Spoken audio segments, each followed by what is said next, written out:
Sangraron, los he visto el otro día desfilar. Muy buenas tardes, queridos amigos de Café Malvinero desde la Sala Permanente de Malvinas de Luján. Bueno, esta semana contarles también de las actividades que viene, como lo hacemos siempre, contarles de las actividades que viene realizando la Sala Permanente de Malvinas siempre, pero primero vamos a saludar a nuestros queridos amigos, a Marcela Malvinera, que hace un tiempito que no la vemos, a Marcela Malvinizadora de General Rodríguez, realmente una persona que trabaja incansablemente por la causa Malvina. Mi compañero David Bugianesi, que se encuentra en recuperación de esa gran operación que tuvo, despacito va a ir retomando las actividades, así que estuvimos con él charlando también, así que esperemos que la semana que viene o la otra, si se encuentra bien, ya se puede mover, va a estar seguramente haciéndoles compañía, como lo hacemos todos los miércoles en Café Malvinero. Bueno, contarles también de que la Sala Permanente de Malvinas, gracias a Gaseosa Seco, hemos estado también en la semana con el acompañamiento y del Ejército Argentino, que nos ha prestado un camión para poder ir a buscar gaseosa, traerlas a la sala y repartirle en los merenderos, los comedores, que lo venimos haciendo durante estos días, así que queremos mostrar las imágenes a todos ustedes. Faltaba un brazo y otro iba de la mano, porque estaba ciego, hermano, pobres en cuerpos y en alma, muchos no tienen laburo, solo el título de héroes. ¿A vos te parece justo? Nunca más esta canción. Nunca más este dolor. Nunca más esta canción. Nunca más este dolor.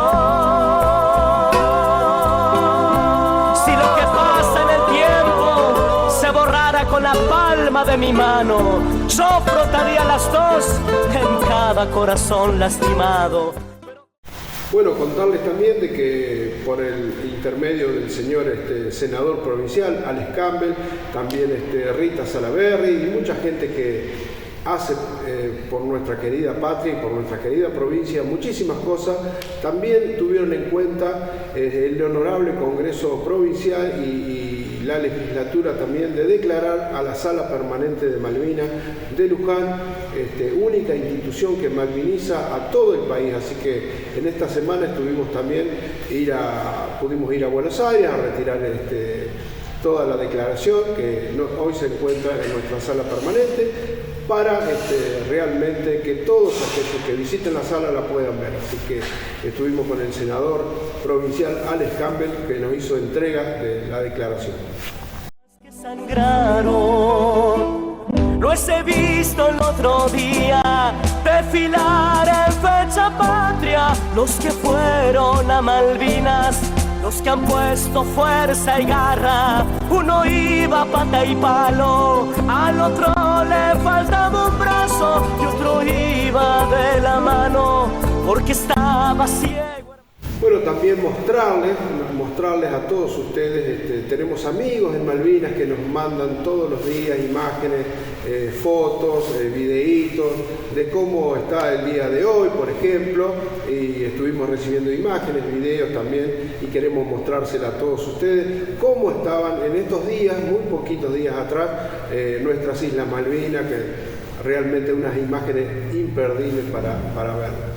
Que sangraron, los he visto el otro día desfilar en fecha patria, los que fueron a Malvinas, los que han puesto fuerza y garra. Uno iba a pata y palo, al otro le faltaba un brazo y otro iba de la mano, porque estaba ciego, hermano, pobres en cuerpos y en alma, muchos no tienen laburo, solo el título de héroes. ¿A vos te parece justo? Nunca más esta canción. Nunca más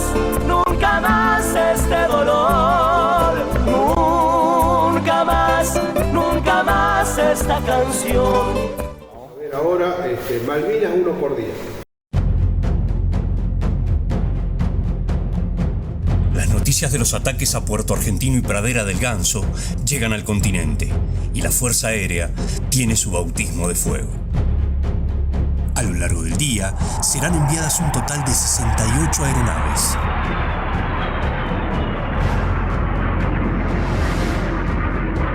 Pero muy pocas logran hacer contacto con el enemigo. Los aviones argentinos tienen ventaja a mayor altura y los británicos en cotas más bajas. Ambos bandos evitan el contacto en la altitud en donde el enemigo es superior. El radar de Puerto Argentino se satura de señales sin poder identificar a propios de extraños. Las comunicaciones radiales son un verdadero caos. Los 2 pichones hay 2 packs de aviones a ustedes. Cierre, misil. Los británicos utilizan la guerra electrónica para engañar al radar argentino. Envían señales simulando un desembarco en la bahía de la Anunciación. La flota argentina, que había anunciado que solo actuaría en caso de un desembarco, se divide en 3 grupos que se acercan por fuera de la zona de exclusión. Mientras tanto, al norte de la isla Soledad, patrulla desde hace 17 días el único submarino que queda en la Argentina, el Ara San Luis. El sumergible tiene serias averías, pero cuando detecta un eco, lanza un torpedo filoguiado. 2 minutos después, se recibe la señal de cable cortado. Sabiendo que está rodeado, el comandante decide posar el submarino en el lecho marino y apagar todos sus equipos para evitar la detección. Ordena a los tripulantes que se acuesten a dormir. Pasarán allí el resto de la jornada en el más absoluto silencio.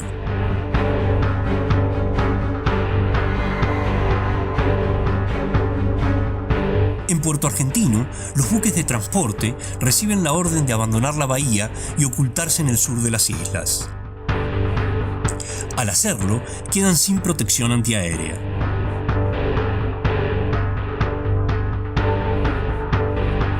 El Isla de los Estados y el Buen Suceso ya habían descargado. El Formosa finalizó su descarga la noche anterior, pero el Carcarañá huye con todos sus pertrechos y provisiones a bordo. En el camino, se cruzan con el último navío que ha logrado burlar el bloqueo y que, al recibir la noticia del ataque británico, se une a los buques que se dispersan en las bahías del sur.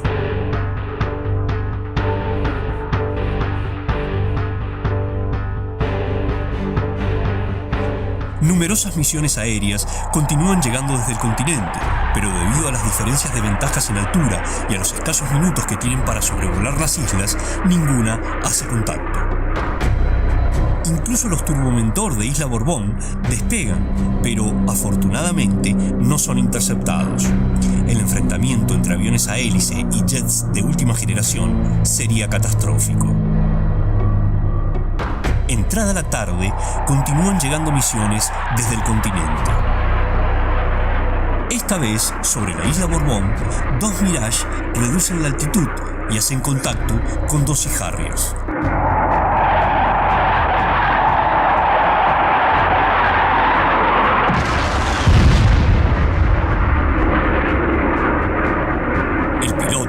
Logra caer sobre tierra en Isla Borbón.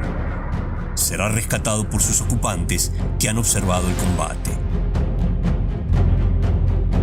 El otro avión, al verse en desventaja y ya sin combustible para regresar, se dirige a Puerto Argentino para aterrizar. Cuando se acerca, le indican por radio que no lo haga. Al aproximarse, las tropas ubicadas en los cerros del oeste abren fuego. No hay forma de comunicar a las trincheras que el avión es propio. El piloto, desesperado, insulta y grita por la radio que le están tirando. Son sus últimas palabras. El avión pasa a baja altura sobre el poblado. Los periodistas que están allí filman el momento. La censura posterior eliminó las imágenes, pero se han conservado estos 3 segundos.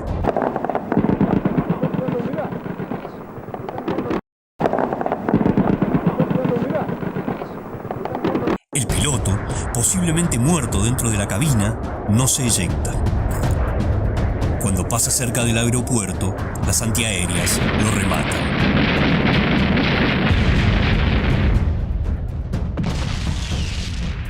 Todas las tropas festejan el derribo.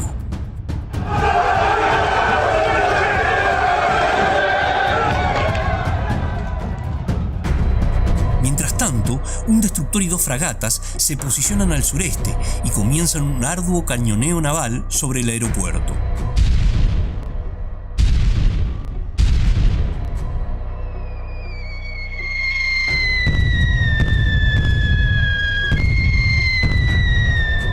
Los Otomelara, posicionados en tierra, tienen un alcance de 11 kilómetros, los navíos 22.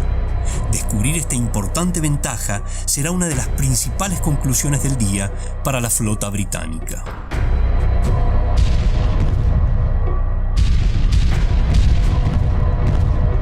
Esa noche, el bombardeo naval se cobra su primera víctima.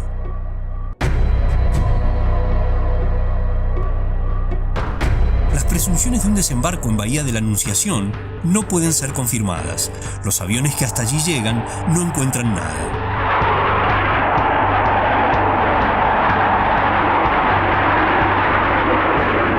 Tres Dagger, cuando sobrepasan la bahía, se disponen a regresar por el sur. Es entonces cuando pueden observar a lo lejos a los 3 navíos y se lanzan al ataque.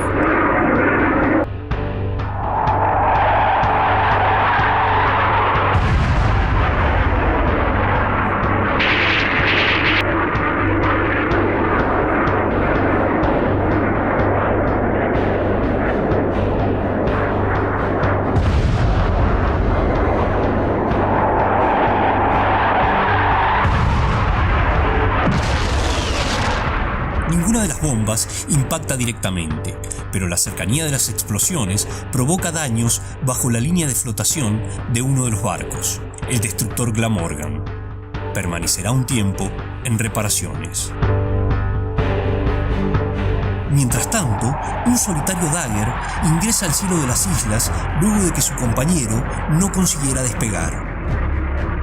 Es interceptado y nuevamente el misil norteamericano Sidewinder se cobra una víctima.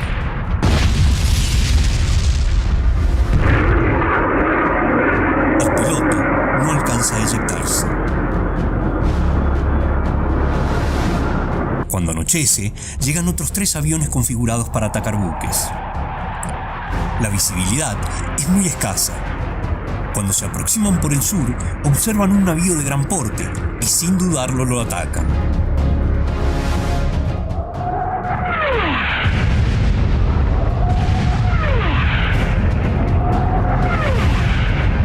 La baja altura a la que es lanzada la bomba hace que no estalle. Es una gran suerte. El navío es el mercante argentino Formosa, que en la mañana ha huido de Puerto Argentino con el resto de los buques de transporte. La falta de información casi provoca un desastre. Los últimos ataques del día son protagonizados por bombarderos Canberra que buscan dar con el supuesto desembarco. 6 aeronaves en 2 misiones de ataque. Los primeros 3, al acercarse, son detectados por 2 fragatas que les lanzan misiles. No hacen impacto, pero consiguen que los aviones se retiren. Los siguientes son detectados por una patrulla de Sea Harriers.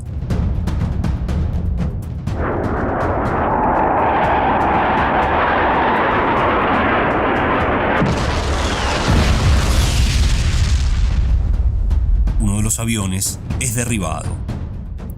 Lo último que pueden ver sus compañeros son los 2 paracaídas de sus tripulantes cayendo sobre las frías aguas.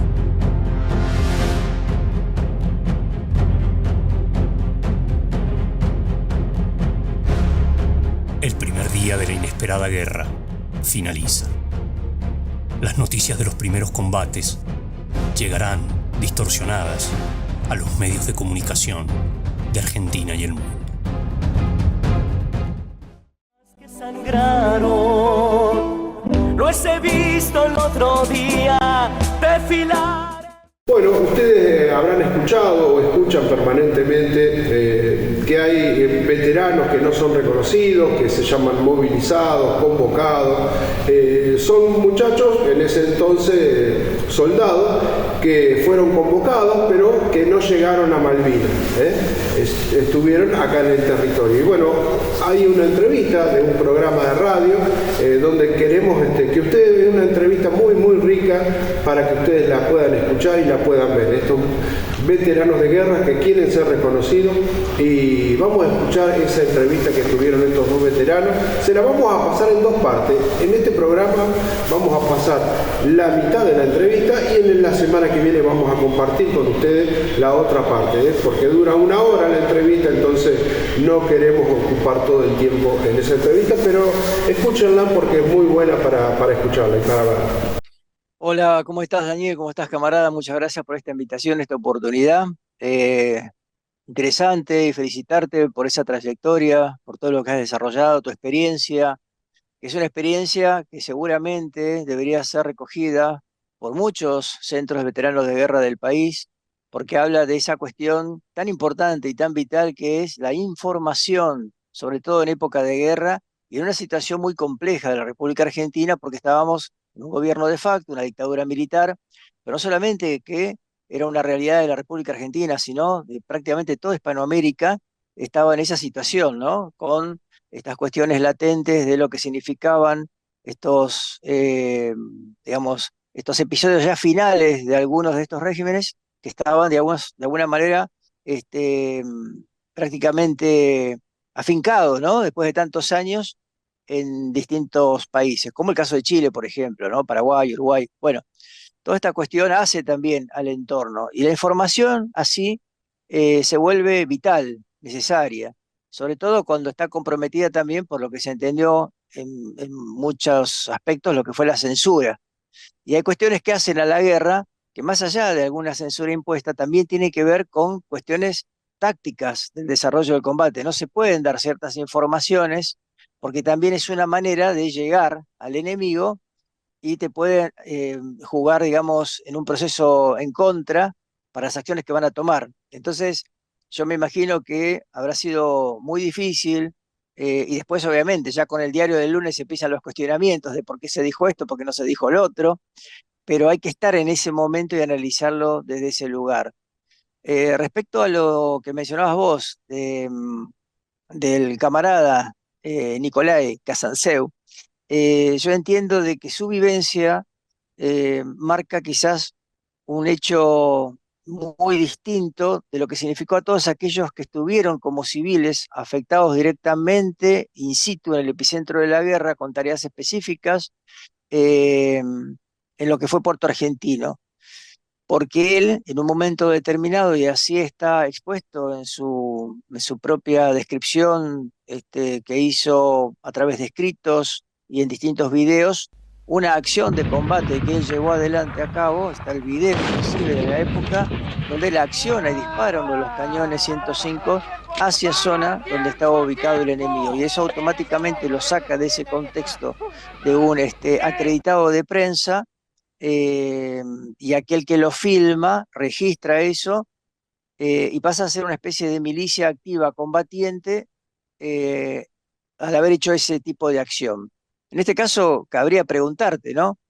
¿Tenés alguna especie de registro histórico de que haya pasado o aparecido durante una guerra? No, no tengo ningún tipo de registro. Inclusive estuve en 3 misiones de paz en las Naciones Unidas. Me tocó justamente en el 2003. Llegamos a Chipre y se desata la guerra de Irak y no hubo ningún caso similar. Ahora, yo pregunto, ¿no? Digo, en esta cuestión, ¿qué hubiera pasado si, por ejemplo,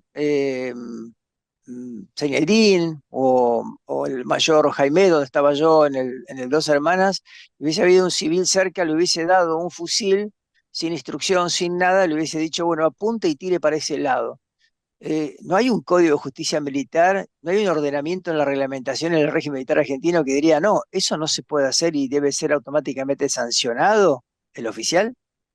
No, sí, no solamente el oficial, sino cualquier personal de cuadro que cometa un error como ese.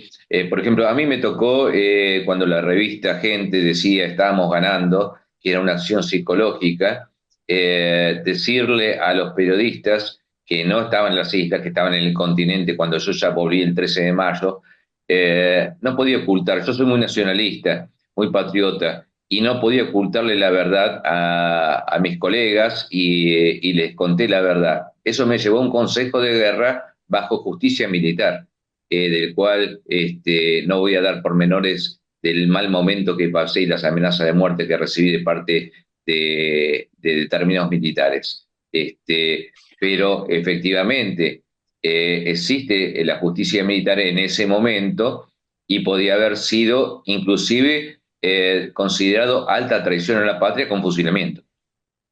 Claro, porque en ese momento hay que recordar a la gente, a aquellos que nos ven, nos escuchan y se interesan en este tema de la cuestión Malvinas, la cuestión de la veteranía de guerra, que estaba vigente el Código de Justicia Militar, que era la Ley 14.029, que fue derogada recién en el año 2008.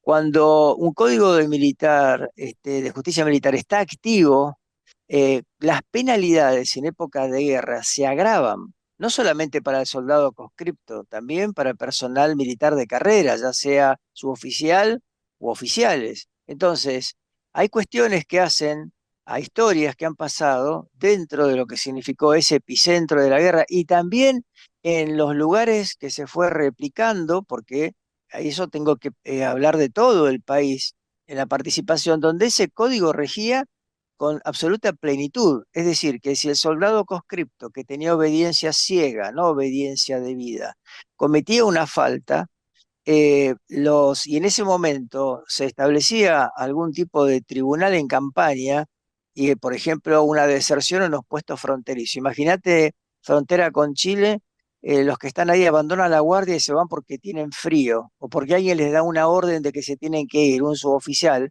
eh, las penas son para el soldado si cometió eso, pero también para aquel suboficial u oficial que está a cargo de eso.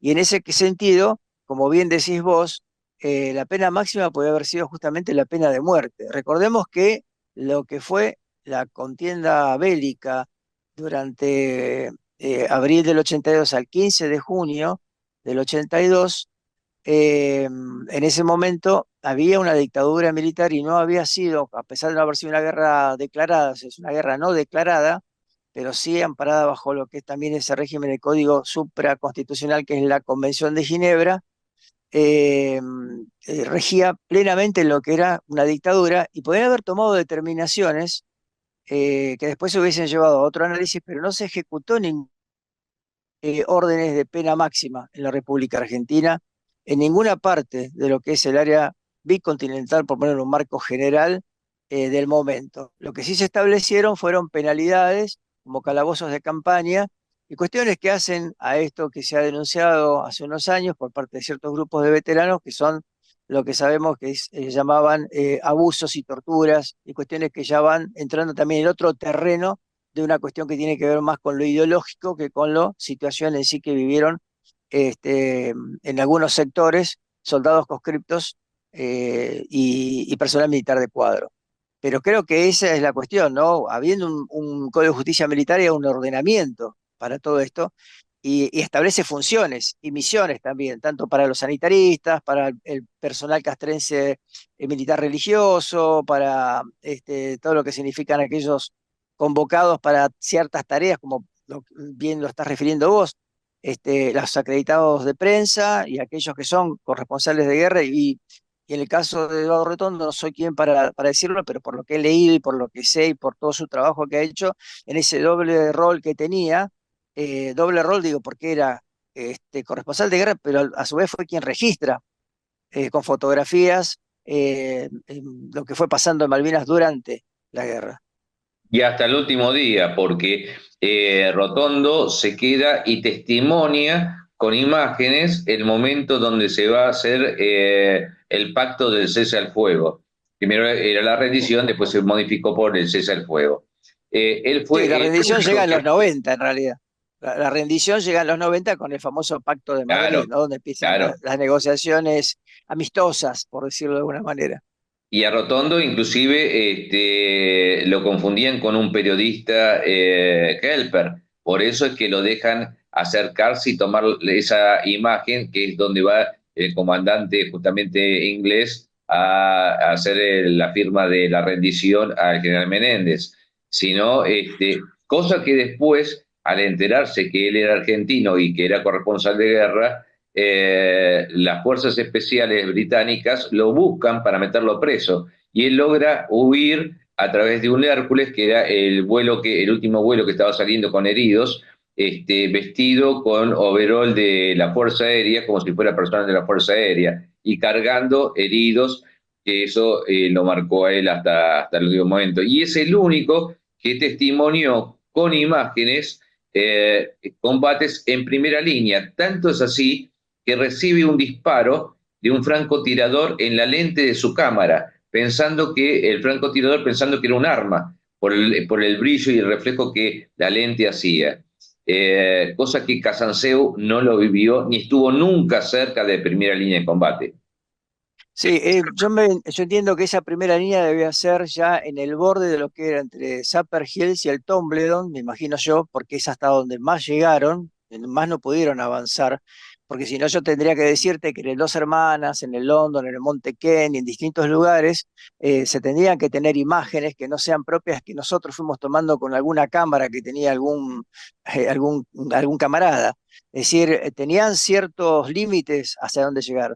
En el caso de Casanseu, entiendo que no ha cruzado hasta esa, digamos, línea divisoria que se produce entre lo que es toda la artillería, que está bajo responsabilidad del veterano de guerra del Atlántico Sur, el general Martín Balsa, pero no más que eso. Por eso vemos esa acción de combate donde él acciona eso y automáticamente se transforma en no un soldado combatiente, sino en una milicia, una especie de civil milicia combatiente, porque no hay una orden emanada de la jefatura, de los altos mandos, de incorporar civiles activamente a lo que sea la guerra como parte de guerra, y con entrega de armamento. Es un hecho inédito, insólito lo que Bueno, sucedió, pero si ¿no? Para vamos al mí, caso, si una vamos al gravedad, caso, una gravedad absoluta, más allá de que le haya infligido un daño o no, ocasionalmente al enemigo, porque el que regla el tiro es el apuntador del cañón. Él lo que hace es acciona el disparador, ¿no? Y pide dos y dice, tráiganme dos vainas más para seguir disparando. Una cosa insólita, ¿no? bueno, si vamos al caso también nos podemos referir que serían parte de la milicia algunos Kelpers que no eran civiles, sino eran de la reserva de los Royal Marines, que cuando se hacían las patrullas eran con calibre 22. Entonces ahí también tendríamos que pensar un poco en la misma situación de Casanseu. Bueno, pero eso corresponde quizás a lo que entienda la otra fuerza, porque por ejemplo la otra fuerza, me imagino que a todas las unidades que convocó los famosos Gurkhas o mercenarios que llevaron, los hacen por fuera de su propio ejército, lo que ellos definen como sus distintas unidades. Y no los registran, inclusive no registran las bajas que pudieran haber tenido. Son como especies de milicias conexas que tienen en este caso, bueno, pero preparados de una manera, digamos, como para hacer distintos tipos de avanzadas en los que ellos actúen, y en los cuales después ellos van como limpian el terreno y después aparecen ellos con sus unidades ya propias de la fuerza británica. Yo lo que también rescato de acá, de lo que vos estás diciendo, Daniel, es esa cuestión de que cuando él se va el 13 de junio, y ahí se rompe un mito respecto a que, y ahí confirma lo que decía Busser, eh, donde dice que nunca se cortó, sí se dificultó, pero nunca se cortó el abastecimiento y el suministro y el ida y vuelta entre el área continental y el área insular de Malvinas. Porque si no, no pudiese haber sido evacuado ese Hércules y salir en un momento donde hay un ataque feroz ya coordinado de todos los británicos que ya habían avanzado desde el 11 de junio en esa fatídica avanzada de esos 100 kilómetros de San Carlos a Puerto Argentino, que le llevó casi un mes al ejército más poderoso, avanzar, ¿no? Con toda su tecnología, con todo lo que quieran ayornarlo al tercer ejército más poderoso del mundo y el primero junto con la OTAN. Y eso rompe ese cordón, porque ahí está tu testimonio, la información y todo, y lo que está registrado, de que el avión sale de Puerto Argentino, de esa pista, y aquellos que estaban en el área continental estaban haciendo las mismas funciones operativas de guerra en lo que es abastecimiento, logística y táctica de defensa que aquellos que estaban en áreas insulares o plataforma continental. Siempre volvemos al mismo tema de lo que significa ser reconocidos como parte de una guerra de un país entero, no de un área determinada. No es la guerra de Malvinas contra el Reino Unido. Es decir, inclusive Malvinas, el reclamo que se hace por la propia geología y los estudios que se hicieron, es un apéndice que pertenece al área continental de la República Argentina. Entonces, los que están sobre lo que es la turba malvinera, si se quiere, están pisando el mismo suelo que aquel soldado que estuvo en cualquier lugar del país, pisando suelo argentino en defensa de la patria, bajo bandera, bajo el régimen militar argentino, Código de Justicia Militar, Convención de Ginebra, en la misma actitud y razón de ser en época de guerra. Increíble, ¿no? Nicolás tiene sus pros y sus contras, ¿no? En las islas. Sus contras, bueno, que hasta el día de hoy sigue siendo que él salió a horas de la rendición, primero que no fue rendición, tampoco fue a horas porque fue al día siguiente, que él es corresponsal de guerra, era corresponsal de Canal 7, porque él venía de Canal 11, de trabajar en Canal 11, lo llaman el productor de Canal 7 para que, pues sabía que a él le gustaba este tipo de cosas. Entonces le propone, porque en ese momento Gómez Fuentes no podía, tenía que hacer otras cosas, y fue elegido él para ir a las islas. Entonces él fue como corresponsal de Canal 7, y él debe decirse o titularse corresponsal de guerra porque era un corresponsal de un medio en una situación de guerra, pero no era corresponsal de guerra. Y lo que yo voy a defender, dentro de las cosas negativas que él hace o dice, es que después de haber regresado y haber terminado el conflicto, se lo desprestigió diciendo, y esto se lo dije a él en persona, que él le vendía chocolates o comida a los soldados. Eso es totalmente mentira, y es ilógico. Mirá si los soldados van a llevar dinero para pagarle el chocolate o la comida que le traía Nicolás. Eso es totalmente mentira. Eso lo pagaba él de su bolsillo, de sus viáticos, y se lo llevaba a los soldados. Pero bueno, mira, yo ahí te tengo que decir que no por corregir ni nada, porque la mayoría no lo hizo, pero yo tuve la oportunidad cuando estábamos en Palomar, mi papá tenía la oficina acá en Boulogne, y yo lo pude llamar con permiso en ese momento de quien estaba a cargo de la unidad, lo llamé desde Palomar por teléfono, mi papá enseguida se corrió de Boulogne a Palomar, ¿estás ahí? Y me permitieron despedirme antes de subir al avión. Dejé lo que era el correaje y el fusil en lo que era la entrada del regimiento, con autorización del oficial. Estaba mi tía y mi papá a los abrazos, llorando, me despidieron y mi papá me pone plata en la chaquetilla. Y yo digo, no voy a tener dónde gastarlo. Le digo, papá, llévalo igual, me dice. Bueno, por esas cuestiones, cuando llegamos a lo que era el área de Puerto Argentino, pudimos comprar en esas especies de almacenes que había, me acuerdo, un cajón de manzanas verdes. Y cuando fuimos a las montañas a Dos Hermanas, íbamos con Marquitos Rossi y nos llevábamos los dos el cajón de manzanas arrastrando, además de la munición, la mochila, todo, no lo queríamos, porque sabíamos que iba a haber faltante de comida, y esa primera noche dormimos en una especie de gallinero camino al Dos Hermanas, hubo casos en que los soldados, por eso te digo, sí tenían algún dinero, habían rescatado, y compraban inclusive los almacenes que había en Puerto Argentino, donde había algunos chicos ahí, viste, los hijos de Kelpers y demás, que hacían muy pícaros algunos de traductor, hasta que después, obviamente, prácticamente no quedaron Kelpers, salvo aquellos que fallecieron en algún momento, que está registrado eso, que se quisieron quedar o por distintas cuestiones. Pero es como decís vos, volviendo al tema de Nicolai Casanseu, yo, por supuesto, que no creo particularmente que haya sucedido eso. Al contrario, que se van diciendo porque hay cuestiones de celosías, ¿viste? De enojos y demás. y de desprestigio. Yo hablo pura y exclusivamente en lo que a mí refiere, que él hace una encendida defensa de la negación a todos aquellos que merecen reconocimiento. Y hace poco ha publicado un mapa donde habla, y él mismo en el mapa pone un círculo alrededor de Malvinas con las 200 millas que habían puesto los británicos como zona de exclusión, de manera unilateral.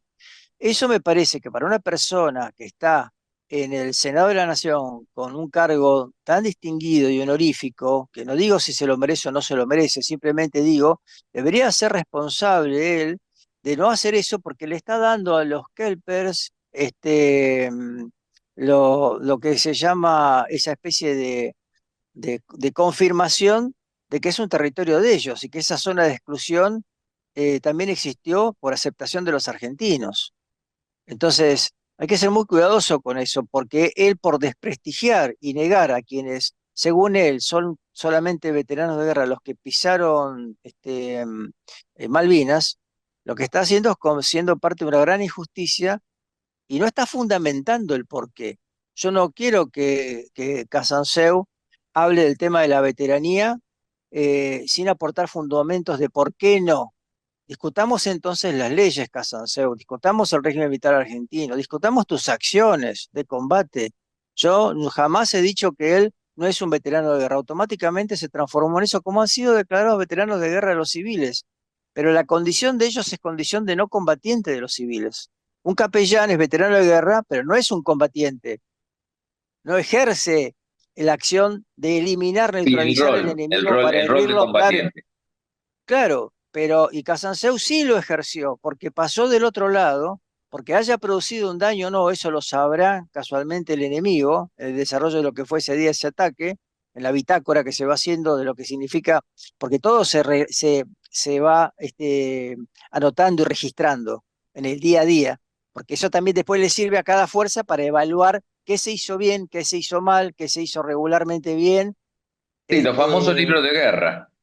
Claro, entonces acá debería ser más respetuoso, más cuidadoso y debería tener una postura integradora y más abierta a lo que significa en el marco general de la guerra, porque seguimos partiendo a la guerra con lo que significó en estos análisis lo que es una parte, el teatro de operaciones tal, el teatro de operaciones Malvinas, el teatro de operaciones Sur en su principio, modificaciones que se van dando de acuerdo al devenir de la guerra, y ellos se aferran a eso para obtener la nominación de veteranos de guerra, cuando en realidad les corresponde a todos, ya sea oficial, suboficial, soldado conscripto, que pertenecían al régimen militar argentino y eran parte de lo que significaba lo que está en la Constitución Nacional, que es la Ley de Defensa Nacional. Año 66 está establecido con sus modificatorias, con todo lo que se fue dando, y merecen un reconocimiento y un título honorífico. Fueron parte de la guerra necesaria. Vos no podés vaciar los cuarteles y dejar los puestos fronterizos vacíos y dejar todo para concentrar 80.000 soldados en un punto determinado, porque es como si todos los jugadores en una cancha fueran todos al área del rival y dejaran al arquero solo, y hasta el arquero se fuera. O sea, si lo ves, podés hacer muchas comparaciones y metáforas al respecto, pero todas te van a llevar al mismo camino. Las Fuerzas Armadas actúan en conjunto, se suman las fuerzas de seguridad, se suman gendarmería, se suma prefectura, que hacen de todo eso un gran cordón de defensa y ataque, y después volver a hacer defensa, que establecen lo que fueron los desarrollos de la contienda bélica. Nicolás, por ejemplo, el 1 de mayo, cuando nos atacan a las 4:40 de la mañana en la primera instancia y 8:20 después, él registra desde el apostadero naval Malvinas. Él nunca estuvo en el momento de los bombardeos. Más, se lo puede observar cuando él habla que está atacando Puerto Argentino y muestra a varios kilómetros de distancia la humareda que había. Él llega después de cesar la alerta roja y entrevista a personal de la Fuerza Aérea. ¿Y por qué personal de la Fuerza Aérea? Él tenía un capitán que lo perseguía, de inteligencia, que lo perseguía constantemente para saber lo que tenía que hacer. Decía, esto sí, esto no. Después él en un momento estuvo libre, pero después le chequeaban la cámara por el viewfinder. El viewfinder es la lente que tiene la cámara. Le decía, borra esto, borra lo otro. Él decía que no, aunque sea que lo guarden para la parte histórica. Y es real. El 90% del material que él produjo en las islas fue borrado o destruido. Nunca llegó a Canal 7, a TC en ese momento. Se podía haber guardado, sí, más. Hay cintas guardadas que dicen que fueron destruidas, pero hay cintas actualmente guardadas, vaya a saber dónde, pero sé que las hay. Y él por eso pasa a empezar a hacer entrevistas con la gente de la Fuerza Aérea. Por eso también se decía que él era un agente de inteligencia de la Fuerza Aérea. No, la Fuerza Aérea no lo oprimía tanto como lo oprimía el ejército. Entonces tenía más libertad en ese aspecto. Pero Bueno, eso es interesante que decís, porque a partir de la desclasificación de los archivos que dispone en ese momento la presidenta Cristina Fernández de Kirchner, en el año 2012, y después se termina de completar cuando se hace todo el registro ya digital, que está publicado en época de, creo que estaba Rossi como jefe de gabinete, eh, donde aparecen justamente toda la desclasificación completa a la cual podemos acceder todos desde esa fecha a todo el material que hace a lo que se fue recuperando en distintos regimientos, cuestiones que estaban en defensa, el informe Rattenbach completo, las 197 celdas esas que hacen a la información, pero casualmente lo que no aparece, y ahí está el punto de lo que vos tocaste, Daniel, es el tema fílmico. Cuestiones que pueden haber quedado en algún lado, que no fueron auditadas, porque también es cierto que vas a saber por qué estas cuestiones seguramente con el tiempo fueron apareciendo informaciones que estaban de alguna manera vedadas. Vos fíjate, en el año 2004 aparece esta famosa resolución 426 de la Armada que establece qué se diría un veterano de guerra para ellos, ¿no? Siempre haciendo pie en el famoso decreto 509 del 88. En el año 2006 aparece una resolución de la Fuerza Aérea que es insólita, la 085 del 2006, que si uno la lee, no puede creerlo, que dice, ¿cómo puede ser que un piloto es reconocido desde su punto de salida en una base determinada, cualquiera de las 7 bases que esté, con ese cálculo de hasta dónde da su combustible en vuelo, más un reabastecimiento en vuelo, que le da misma autonomía de desarrollo para llegar y cumplir con la misión, no se sabe cómo volvería en todo caso. Bueno, una cosa muy técnica, pero como si el piloto saliera solo del área continental y no hubiese todo un equipo alrededor de él, ¿no? Una base donde hay un controlador aéreo, donde hay un vigía, donde hay mecánicos, donde hay expertos en armamento, en la revisación de... O sea, parecería que el piloto es una especie de superhombre que hace todo. Hasta uno puede imaginarse que con una soga va carreando el avión y lo lleva al sol y lo pone en la pista, se hace señas, vuelve corriendo al avión y sale. Y así cuando vuelve a una especie de lugar fantasma que no se sabe qué sería, como la estratosfera, ¿viste? Quedaría, no sé, como si no existiera el área continental durante la guerra. Entonces, es muy difícil. Casanseu hace honor a esta negligente, y yo podría decirte, sonsa negación. Marcelo, para aclararles un poco a toda nuestra audiencia, inclusive a vos, porque el tema periodístico es un tema muy amplio, el cual nos llevaría mucho tiempo desarrollarlo. Los corresponsales de medios, en aquella época se llamaban corresponsales, hoy se llaman enviados especiales. Eso no quita a que uno sea corresponsal de guerra por más que esté en una acción bélica como la que fue Malvinas. Y quería dejar aclarado eso, que los tiempos han cambiado y los términos también han cambiado.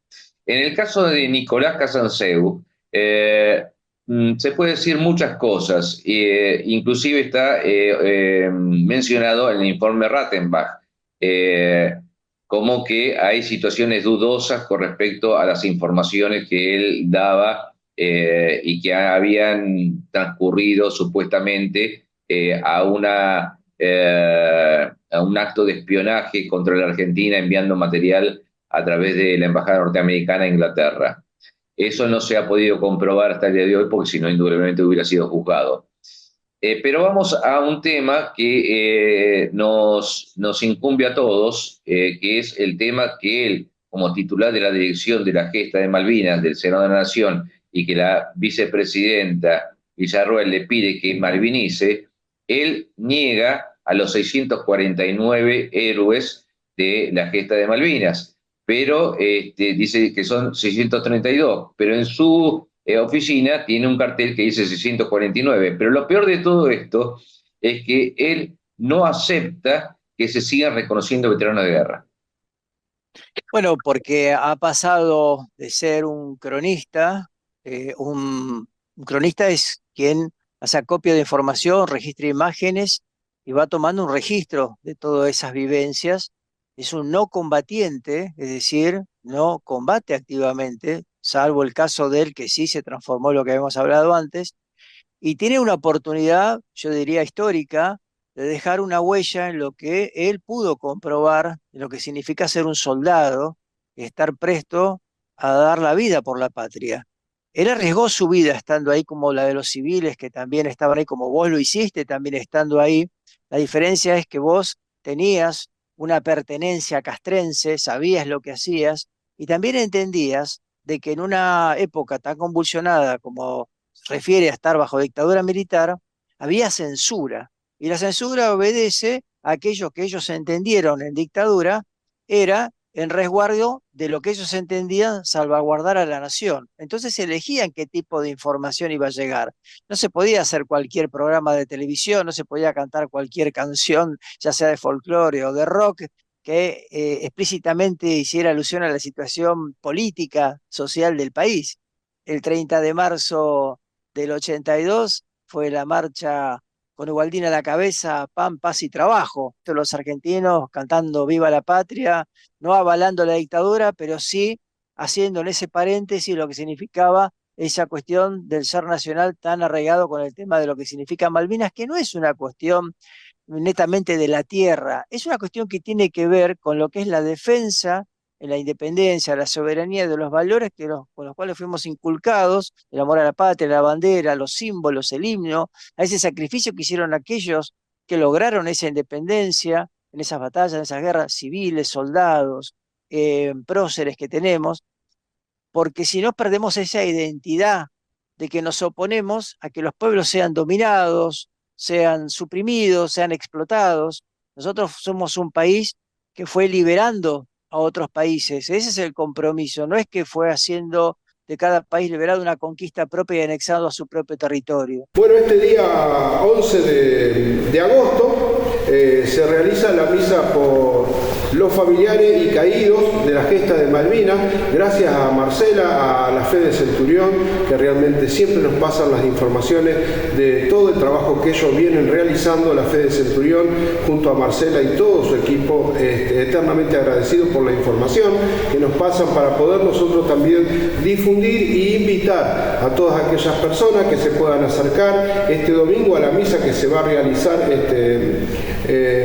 por los caídos y familiares caídos por la causa Malvinas, a las 11 horas en Cava, en la ciudad de Buenos Aires, así que van a estar viendo ahí en su pantalla la invitación a todos aquellos que se puedan acercar. Bueno, también agradecerle y mandarle un fuerte abrazo a mi hermano Carlitos Daviau desde Córdoba, Santa Rosa de Calamuchita, que también se va a realizar una muestra itineraria. Él tiene un museo itinerario que se va a estar exhibiendo en Santa Rosa de Calamuchita, más claro en Villa Yacanto.